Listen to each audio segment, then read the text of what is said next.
Bonjour, chaîne YouTube Bokarba qui revient vous parler en France et en poulard.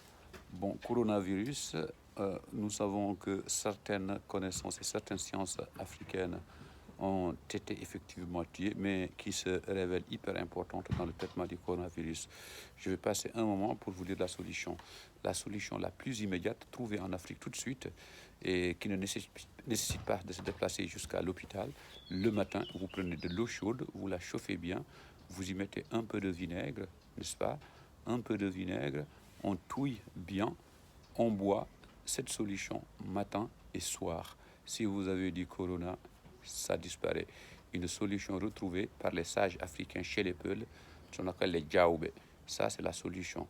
Ko fati e coronavirus, mboɗo haala e pular, solution yitama eɗen gandi gande men kewɗe mbara jawa. Joni noon ko ari joni ko coronavirus, c'est très simple. Subaka son pini, mbaɗi binegara, mbaddon ɗum e ndiyam gulɗam, jaron subaka o e kikiɗe o. So ɗon gontuno e coronavirus, on certi hen. ɗum ko gande men hanki. Oɗon gandi mana ganduɗa hoore ma ko ɓe mbiyata paludisme ko kañum ko miñum walla kañum ko miñum coronavirus.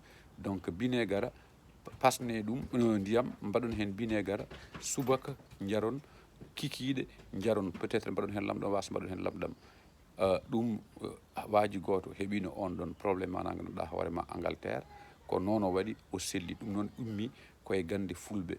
Donc telle est la solution actuelle mana ganduɗa hoorema retrouvé en Afrique famille qui était le berceau des civilisations quand même pour mana ganduɗa hoorema safrude coronavirus.